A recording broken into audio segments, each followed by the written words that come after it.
government today that they need to say, oh, this body will set these guidelines, or these are the guidelines. I think that is what is missing from my perspective. So one more, do you want to say something? So I have a different point there. Um, Government policies are important, and I'm sure it will come eventually as the sector becomes mature. And that's what we are here to, advise government that these are the policies that Korea as a country has implemented, Saudi as a state has implemented, and definitely we can learn from the other countries and bring policies to what works for India. If esports really has to take off, it is not just the private players' responsibility. It's government's responsibility equally. And individually, we both can't do much, but with PPP model, public-private partnership model, if we can come together, both at a center level and a state level, the opportunity, the number of gamers that we have in the country, right? 550, 600 million, depending on how you define the gamers, or core gamers, about 150, 200 million gamers, the size is huge. Right. And if we have to identify the best talent today in the platforms that we have, and Anurag, that we run the tournaments, we connect with, what, 500,000 people, 1 million people, but the market is 200 million. Right. And I can go from 500,000 to 700,000 or 1 million.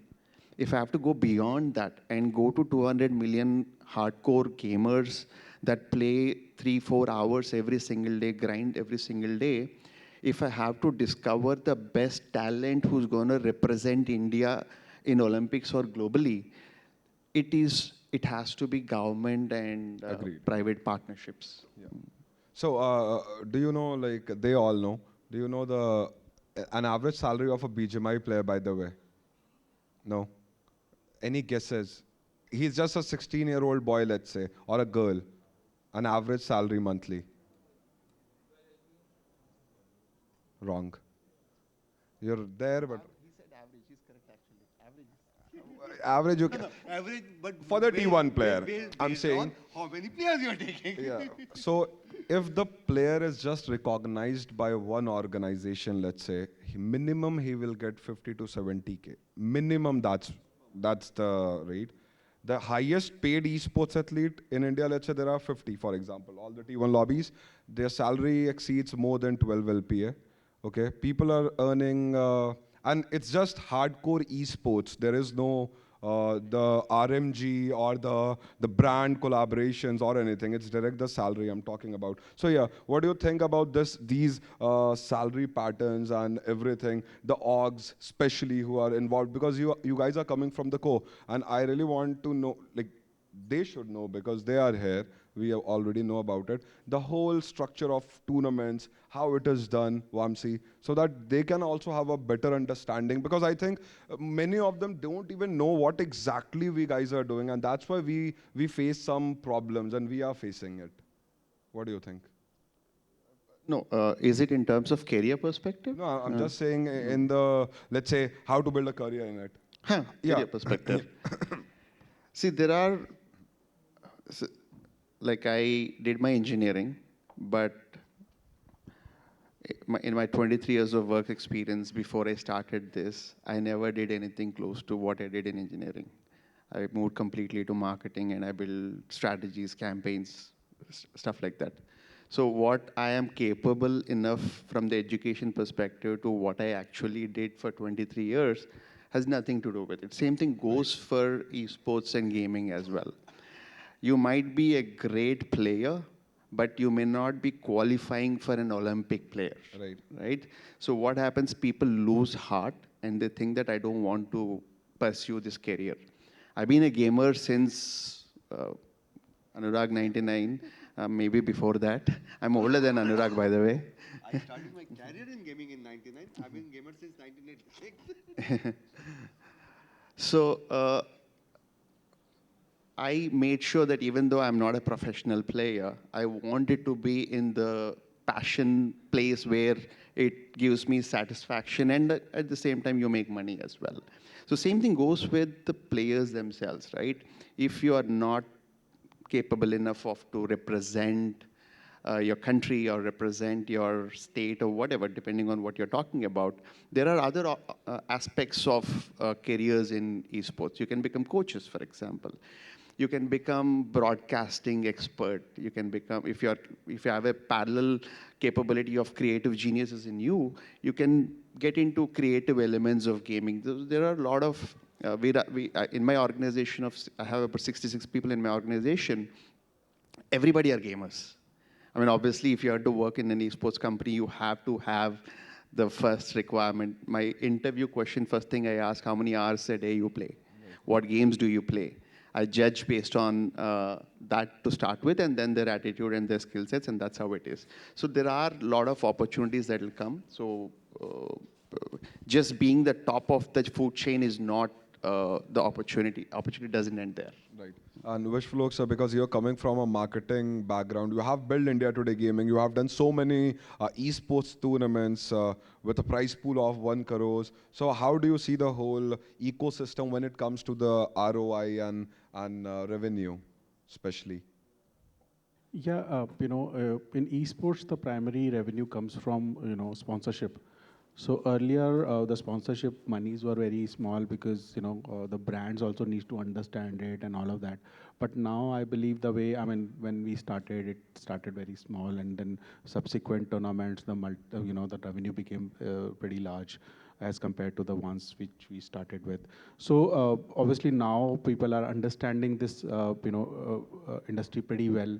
They know the kind of users that they are targeting, because if you talk about gamers are not particularly consuming any other media. They are not generally watching news. They are not generally, reading newspapers or magazines or other stuff. They are either gaming or maybe watching a couple of shows here and there on Netflix or those kinds of OTTs. So if the brands need to target this audience, they really need to get onto the esports bandwagon, whereby they need to be sponsoring these tournaments. They need to be getting onto with the games and doing placements inside the games and all of that. So definitely the numbers are increasing. The brands are now not only just sponsoring the tournament, they are sponsoring the players, they are sponsoring the teams. That has started happening in a very, very big manner, right? And and of the careers also, Vamsi talked about a lot of career opportunities. The career opportunities are also immense. Like in our team itself, Mazhab, there were so many people, right? There was someone who was doing the video editing. There was someone who was doing the graphic designing. There is a shoutcaster. There are game admins. There are server guys. There are so many. I mean, there are journalists who are specialized in gaming. So there are so many career opportunities which are there, and obviously the revenues are increasing. I just talked about the Esports World Cup prize pool. So if a company is giving a prize pool of 580 crore, think about the kind of revenue that they would be making to actually support that kind of a prize pool. And Anurag said you want to add something. I just have a point when you were talking about salaries of esports player. What was the salary of Dhoni here? मैं तो sir sports का हूँ। Boss आपको पता है धोनी काम क्या करता था मेरे को भी नहीं पता but we know Dhoni because of his accomplishment so I think salary is not the criteria but yes they should be able to make self sustaining enough money to make their ends meet, but I don't think salary is a But it's motivation. inflated, that's what like. It's inflated, exactly. I agree with you, yeah, but those inflated salaries were courtesy those orgs who were ready to pay, and courtesy that people's expectation became them. And what I've seen today, they have come back down to the ground. So yeah, closed, or people have realized that this is not what we deserve.